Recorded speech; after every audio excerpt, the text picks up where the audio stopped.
आज जो आपला समोर धडा आलेला आहे त्याचं नाव काय? जब तक जिंदा रहूं लिखता रहूं. काय आहे तिचं नाव? जब तक जिंदा रहूं लिखता रहूं. आणि हा धडाचा हा तिसरा सीझन आहे. तर चला बघूया या सीझन मध्ये आपण काय पाहणार किंवा काय करणार आहे. तर चला बघूया. आता इथं तिसरा सीझन चालू आहे, तर याबद्दल आपण काय बघणार आहे बघूया. नागर जी, हाँ मेरे पास बहुत से पत्र आते हैं. इथे काय म्हणाले आहे की नागरजी तुमच्याकडे बहुत सारे पत्र येतात का असं त्यांनी म्हणाले आहे. मेरे उपन्यासों के बारे में खास तौर से जिनसे पाठनीय प्रतिक्रियाओं का पता चलता है. इथे काय म्हणाले आहे की जेव्हा तुम्ही पत्र लिखतात किंवा जेव्हा तुम्ही उपन्यास हे सगळं लिहिता, तर याबद्दल तुम्हाला काहीही असं पत्र येतात का त्याच्याबद्दल की हा छान लिहिलेला आहे किंवा याच बरोबर तुम्हाला आणखीन काही लिहायचं होता, आम्हाला अजून काही वाचन करायचं आहे, सगळं माहिती जे आहे ते तिथे देतं का तुम्ही असं त्यांनी सांगितले आहे. तर त्याने काय म्हणाले, हो जेव्हा मी उपन्यास लिहिते खास बरोबर त्या जे पाठणीय आहे, जे वाचन करते त्यांची प्रतिक्रिया आणि त्यांचा पत्ता आपल्याला चालत आहे असं त्यांनी सांगितले आहे. तिवारी जी, नागर जी, आपने भ्रमण तो काफी किया है.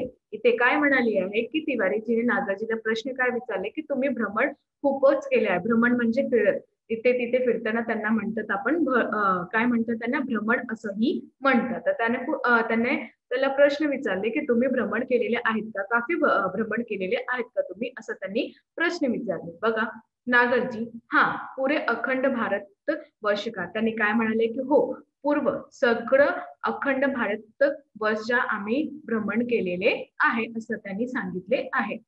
पेशावर से कन्याकुमारी तक कुठे कुठे आहे नीट प्रमाणे ऐकून घ्या.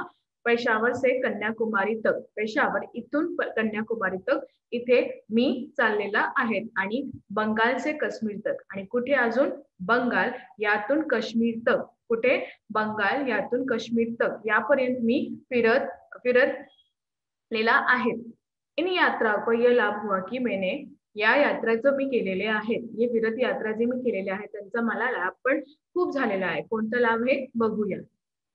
इन यात्राओं का ये लाभ हुआ कि मैंने करेक्टर कैरेक्टर चरित्र बहुत देखे और उनके मनोविज्ञान को भी समजने का मौका मिला. इथे काय म्हणाले की जेव्हा मी फिरत होता त्याबद्दल मी कॅरेक्टर म्हणजे पात्र म्हणतात किंवा चरित्र हा खूप बघितले आणि त्यांना बघून मला मनोवैज्ञानिक जे आहे ते खूप मला समजून घेतले आहे आणि मला मौका पण भेटला. काय म्हणाले हा, आणि मला मौका पण भेटला. कोणता मौका बघूया. तिवारी जी, अपने समय के लेखकों में आप किन्हें पसंद करते हैं. त्यांनी इथे प्रश्न विचारले आहेत की तुम्ही जे तुमच्या समज म्हणजे तुमचा जो वेळ आहे त्या वेळातून कोणते लेखक तुम्हाला खूपच छान वाटते किंवा तुम्हाला असं वाटते की मी त्यांच्या बरोबर बसूया, हा सगळं व्यवस्थित करून घ्या. तर याबरोबर तुम्ही असा कोणता लेखक आहे की ज्यांना तुम्ही मनापासून पसंत करतं, असं त्यांनी प्रश्न केलेले आहेत. तर याबद्दल बघा नागरजी, अगर दिल से पूछो तो एक ही आदमी है. काय म्हणाले आहे?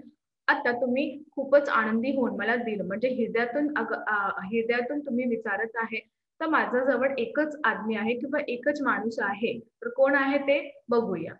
उसे बहुत प्यार करता, आणि त्यांना मी खूपच प्रेम करतात. काय म्हणाले की त्यांना मी खूपच प्रेम करतात. व हे रामविलास शर्मा. ते कोण आहे? रामविलास शर्मा आहे. कोण आहे? रामविलास शर्मा आहेत.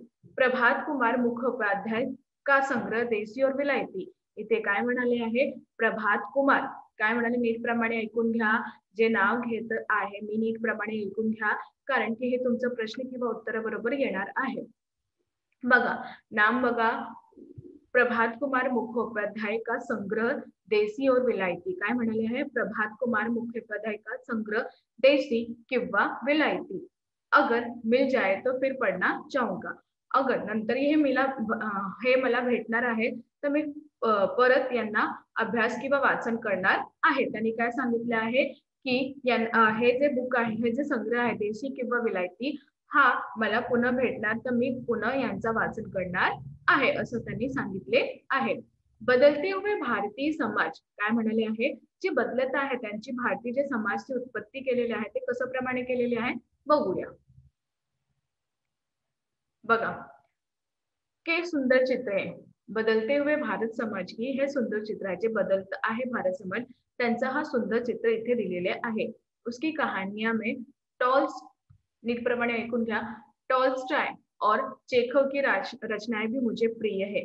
ते जे लिहत आहे त्याबद्दल ज्यांची जे कहाणी आहे, कथा आहे त्यामध्ये टॉल्स्टॉय अजून चेखव यांची रचना खूपच प्रिय दिलेली आहे. खूपच आनंदीप्रमाणे किंवा खूपच प्रिय दिलेली आहे आणि ते मला खूपच छान वाटत आहे.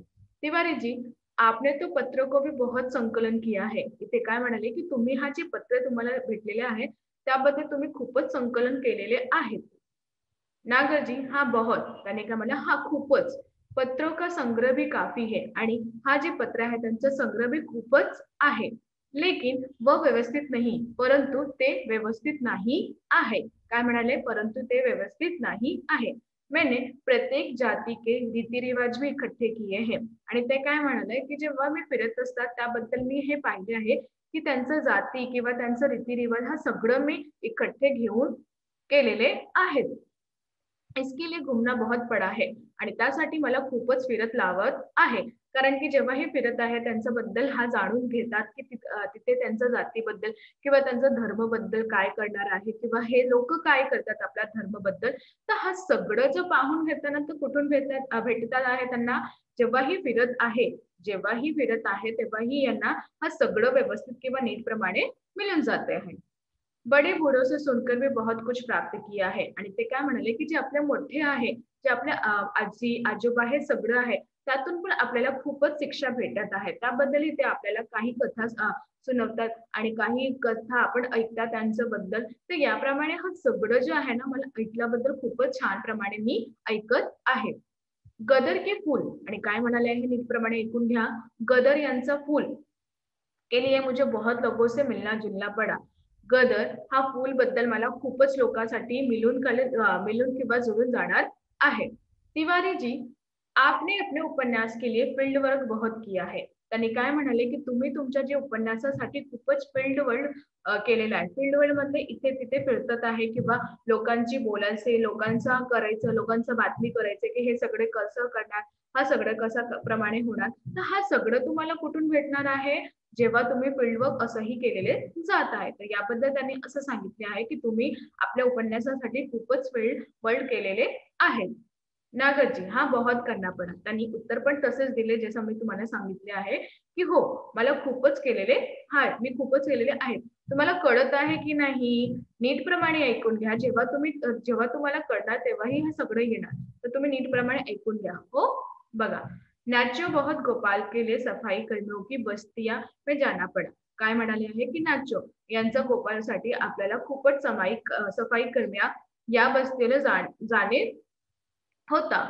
उनके रीतिरिवाजों का अध्ययन करना पड़ा आणि त्यांचे जे रीतिरिवाज आहे त्याच्यासाठी मला खूपच अध्ययन करू लागले होतं. कारण की त्यांची जी बस्ती आहे, त्यांचे जे लोक आहे त्यांना मला जाणूनचा होता आणि त्या लोकांना मला ह्याचं करायचं होता. तर हा सगळं मी कुठून पाहिलेलं आहे, त्यांचं रीतिरिवाज हा सगळं व्यवस्थित नीटप्रमाणे मी हा सगळं व्यवस्थित करणार बद्दलही मला हा सगळं भेटणार आहे किंवा भेटलेले आहे असं त्यांनी सांगितले आहे. तर अजून काय आहे बघूया. बघा, तिवारी जी, नागर जी, क्या आप मन और प्राण को अलग अलग मानते हैं. त्यांनी काय सांगितले आहे की तुम्ही मन किंवा प्राण यांना वेगवेगळे मानत आहे का. नागर जी, हाँ, प्राण को मन से अलग करना पडेगा. त्यांनी काय सांगितलं, हो, प्राणला मनातून वेगळा करायचा आहे. मन की गती आगे तक है. मनाची जी गती आहे, ते वे आहे ते खूपच मागे तक आहे. प्राण को वह तक खींचना पडता आणि प्राणला त्यासाठी खिचत लावते. मन एक ऐसा निर्मल जल है जिससे जीवन के संस्कार रंगते हैं. आणि मन एक असा मन नीटप्रमाणे ऐकून घ्या हो. मन एक असा निर्मल जल आहे त्यासाठी आपल्याला प्राण हे खिचावा लागतात. जिससे जीवन के संस्कार रंगते हैं आणि ज्यांचा जीवन यातून संस्कार रंगून जात आहे. मन प्राण से ही सत्ता आहे आणि मन जे आहे ते प्राणाबद्दलही साधत केलेले आहे किंवा सधन केलेले आहे. तिवारी जी, सूर में आपने मन को ही पकडा है. त्यांनी काय म्हणाले की सुरांना त्यांच्यावर म्हणजे सुरांना आपल्या मन ते तिथेही पकडलेला आहे. नागरजी, हा, सूरने एक जगह लिखा है. त्यातून ते काय म्हणाले की सूर म्हणजे सूरदास यांनी एक जगह लिहिलेला आहे. मैं 10 दिशाओं में देख लेता हूँ. नीटप्रमाणे ऐकून घ्या. मी 10 दिशाओं में देख लेता हूँ. जब पूरी प्राण शक्ति एक जगह केंद्रित होगी तो इंटरव्यू आई बनाएगी. इथे काय म्हणाले की त्याने काय म्हणाले की मी सूर काय म्हणाले आहे, की मी जे आहे ना 10 दिशाला बघून शकतो.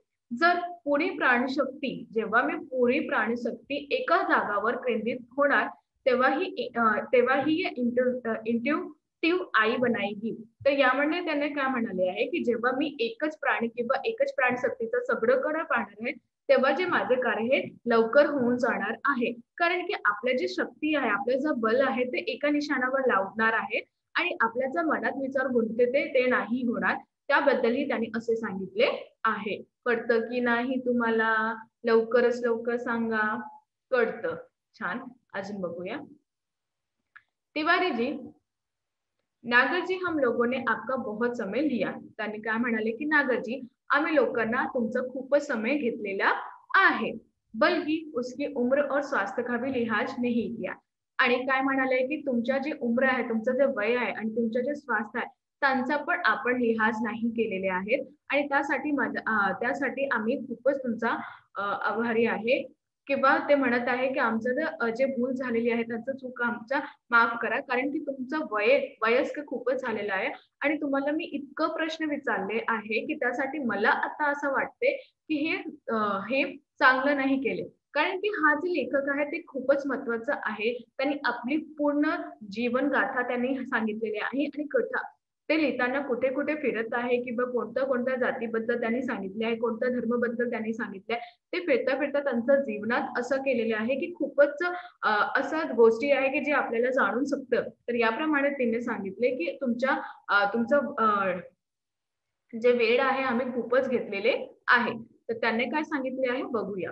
नागरजी, स्वास्थ्य ठीक है मेरा. त्यांनी काय म्हणाले, मी खूपच बरे आहे. माझे जे स्वास्थ्य आहे ते खूपच चांगले आहे.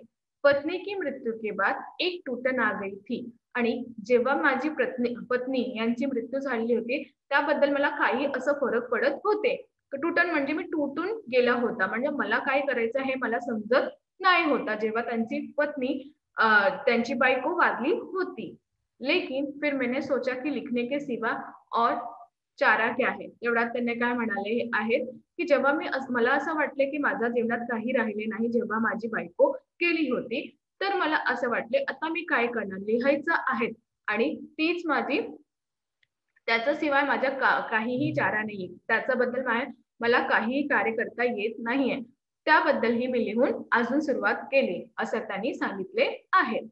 तुम लोग ये मनाओ की जब तक जिंदा रहू लिखता रहू. आणि त्यांनी खूपच छान गोष्टी म्हणाली की तुम्ही हा सगळं प्रयत्न करा आणि असं मानून घ्या की मी जेव्हापर्यंत जिंदा राहणार तेव्हापर्यंत मी लिहिणार आहे, असं त्यांनी सांगितले आहे. तर याप्रमाणे असं बद्दलही त्यांनी सांगितले आहे की जेव्हा तुम्ही असं देवाला प्रार्थना करा की जब तक मी जिंदा म्हणजे जेव्हापर्यंत मी जिंदा राहणार तेव्हापर्यंत मी लिहू शकतो, असं त्यांनी सांगितले आहे.